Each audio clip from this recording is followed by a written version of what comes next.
ঘরে থাকা মাত্র অল্প কিছু উপকরণ দিয়ে দারুণ মজার ও লোভনীয় এই শাহি চিকেন রোস্টের রেসিপি নিয়ে হাজির হয়ে গেলাম টেস্টি ফুড রেসিপি পেজ থেকে। এই চিকেন রোস্টটি এত মজার যে বিয়েবাড়ির চিকেন রোস্টকেও হার মানাবে।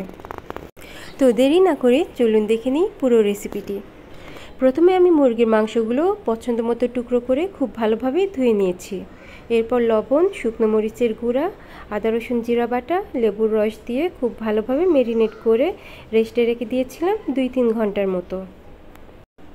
এতে করে মশলাগুলো মুরগির মাংসের মধ্যে খুব ভালোভাবে পৌঁছবে। 2-3 ঘন্টা পর মেরিনেট হয়ে গেলে চিকেনগুলো আমি ফ্রাই করে নেব। হয়ে গেল প্রথম স্টেপ। এরপর আমি যাব দ্বিতীয় স্টেপে। শাহি চিকেন রোস্টের জন্য স্পেশাল মশলাটা রেডি করে নিব। এর জন্য আমি নিয়েছি পেঁয়াজ বেরেস্তা, যেটা আমি শুরুতেই ভেজে রেখেছিলাম, এটার ক্লিপ নেওয়া হয়নি। এরপর নিয়েছি কাজু বাদাম, জয়ফল, জয়ত্রী, মালাই, এটা আমি বাসায় তৈরি করে নিয়েছি। কাঁচামরিচ, সবগুলো উপকরণ খুব ভালোভাবে ব্লেন্ড করে নিয়েছি। তৈরি হয়ে গিয়েছে আমার শাহি চিকেন রোস্টের স্পেশাল মশলা। ওইদিকে চিকেনগুলো সুন্দরভাবে ফ্রাই হয়ে গিয়েছে। এরপর আমি যাব নেক্সট স্টেপে। প্রথমে পরিমাণ মতো তেল দিয়ে এর মধ্যে সাদা এলাচ, কালো এলাচ, দারচিনি, লবঙ্গ, পেঁয়াজ, তেজপাতা সবগুলো উপকরণ দিয়ে খুব ভালোভাবে ভেজে নিব। এরপর এর মধ্যে দিয়ে দিব আদা রসুন জিরা বাটা। মশলাগুলো ভালো মতো কষানো হয়ে এলে শুরুতে আমি যে স্পেশাল মশলাটা বানিয়ে রেখেছিলাম সেটা দিয়ে দিব। সামান্য পানি দিব যেন মশলাটা পুড়ে না যায়। এরপর আমি মশলাগুলোকে খুব ভালোভাবে কষিয়ে নিব। মশলাটা প্রায় কষানো হয়ে গিয়েছে, এখন আমি চিকেনগুলো দিয়ে দিব। মশলা কষানোর সময় আমি লবণ দিতে ভুলে গিয়েছিলাম, যেটা পরে দিয়েছিলাম, কিন্তু সেটার ক্লিপ নেওয়া হয়নি। আপনারা অবশ্যই পরিমাণ মতো লবণ দিয়ে নেবেন।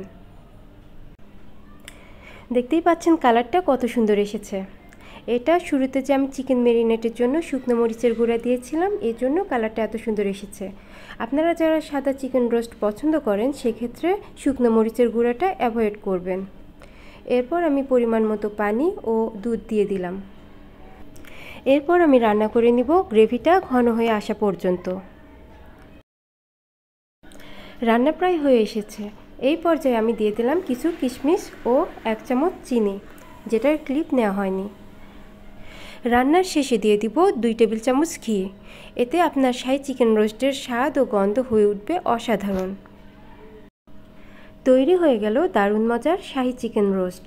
এটা পোলাও, বিরিয়ানি যে কোনো কিছুর সাথে খেতে দারুণ লাগে। এটা অবশ্যই আপনি আপনার প্রিয় মানুষদের রান্না করে খাওয়াবেন, আর দেখবেন তাদের রিয়াকশন কতটা খুশি হয়ে যায়।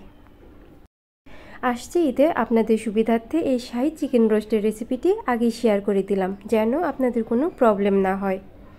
আর রেসিপিটি ভালো লাগলে অবশ্যই লাইক শেয়ার দিয়ে পাশে থাকবেন। ধন্যবাদ।